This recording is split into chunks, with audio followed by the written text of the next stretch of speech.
Kada ste zadnji put bili sretni? Što je za vas sreća? Koliko ste sretni na skali od 1 do 10? Pitanja su to koje sam postavio Pakračanima u povodu Svjetskog dana sreće. Sreća je individualan i subjektivan osjećaj, teško je i definirati i izmjeriti, ali i pronaći. Međutim, postoje dugogodišnje istraživanja na temu sreće i iz tih istraživanja proizlazi da su za osjećaj sreće najvažniji dobri obiteljski i prijateljski odnosi, zadovoljstvo vlastitim zdravljem i financijska stabilnost. Svake godine se objavljuje i svjetsko izvješće o sreći, World Happiness Report, a Hrvatska je prošle godine u kategoriji 149 zemalja zauzela visoko 23. mjesto i time se svrstala među 20% najsretnijih zemalja na svijetu. A pogledajmo kako o sreći razmišljaju Pakračani. Zadnji put bila sretna, jutros. Ja sam se probudila, s obzirom situacija kakva je, da sam živa, zdrava i da normalno idem na posao. Od 1 do 10. Ma 10. Živa, zdrava sam. Kad sam bio zadnji put sretan. To uvijek sam sretan većinom. Šta je za tebe sreća? Pa biti zdrav, imati obitelj zdravu, unučad. Na ljestvici od 1 do 10. Da? Koliko bi ocijenio da si sretan? 8 tu, 8. Sretna sam svaki dan, jučer sam bila presretna jer sam dobila vijest, samo tako.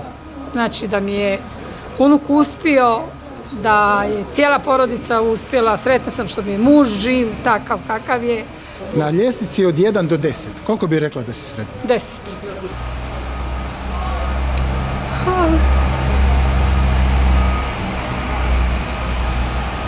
Jučer sreća je kad se mogu nasmijati, nekakav osjećaj koji me ispunjava iznutra, ne znam. A na ljestvici od 1 do 10, koliko bi rekli da ste sretni? Sada, 1,7. Bila sam sretna za blagdan, na primjer Uskrsa ili kad sam dobila sud. Šta je za tebe sreća? Radit i imat svoje financije koje zarađuješ, koje si zaradio i da ti se uzvrati, ne istom mjerom, ali da ti se makar pristojno ponašanje. Pristojno ponašanje ljudi, normalno, uravnoteženo. Od 1 do 10, šta bi rekla koliko si ti sretna? To ćemo vidjeti. Sad sam plakala, to ćemo vidjeti. Sad sam oko 3.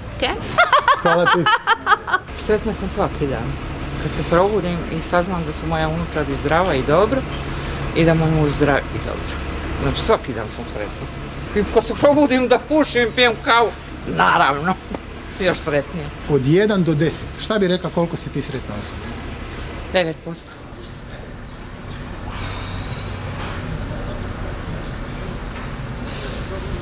Prošlo ljeto kad sam se vozio s motorom na Pelješac i nazad. Kupio sam si Harlija. Šta je za vas sreća? Sloboda. Pa dosta sam sretan. Preko 8 sigurno, 9. Jedino kad sam dobio unuka i to je zato. To mi je bila sloboda. Šta je po vama sreća? Zdravlje je najveća sreća, ja. Drugo ne znam. A na ljestvici od 1 do 10, šta bi vi rekli koliko ste vi sretni? Otprilike 2. Zadnji puta kad sam bio sretan, pa kad je Hrvatska bila u finalu svjetskog prvenstva prije 3 godine, onda sam bio baš sretan. Šta je za tebe sreća? Pa šta ja znam, zdravlje u obitelji i obitelj na prvom mjestu. Kad su svi zdravi i sretni, onda sam i ja sretan. Ajde recimo 7,5. Teško pitanje. Pa ne znam, teško mi se sjetiti. Možda kad sam dobio prvog unuka. Eto. A šta je za vas sreća? Sreća.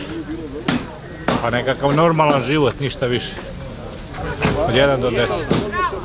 2. Se možete sjetiti? Pa bila sam sretna, evo, kad sam bila mlada, pa se udala, pa eto, i dobro je bilo, sad nije, pa nek smo živi i zdravi i sretni i to, nek sam budem zdravlja i sretni da budemo. A od 1 do 10, šta bi vi rekli, koliko ste vi sretni?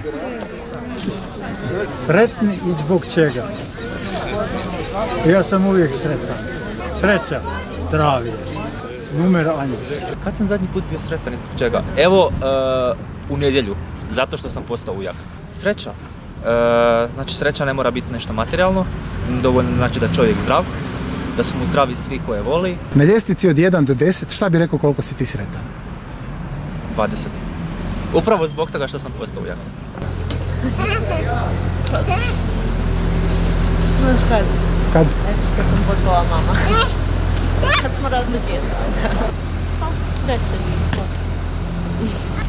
Ja sam sretna stalno. Pa dobro mi je. Zadovoljna sam.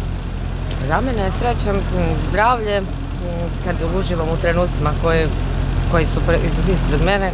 Ne znam, lijepo mi je, sretna sam. Sretna sam 10. Prošli tjedan jer sam dobila plaću. Pa ne znam, imati voljene ljude oko sebe, lijepo vrijeme, otvoreni kafići i tako. Pa 9. Neću pretjerivati. Jutro zato što sam jeo kokice za doručak. Sreća. Pa probudit se, zna da su moji dobro, da sam ja dobro, da mogu otići na posao, da su klinci navježbali neki vrag, doći kuć da me opet čekaju moji. I tak to više manje. Sad, 9, masna 9. Sreća kao neprekidno stanje ne postoji. Zato je težnja za takvim neprekidnim stanjem besmislena i u stvari vodi prema nesretnosti. Znači, nemoguće je stalno biti sretan, niti je to čovjeku u stvari potrebno. Ali, činjenica je da smo na ovom svijetu samo određeno vrijeme i to bi nam trebalo dati fokus na ono što je zaista bitno. Kada bi tako živjeli, vjerujem da bi lakše i češće prepoznavali upravo te male i toliko važne sretne trenutke.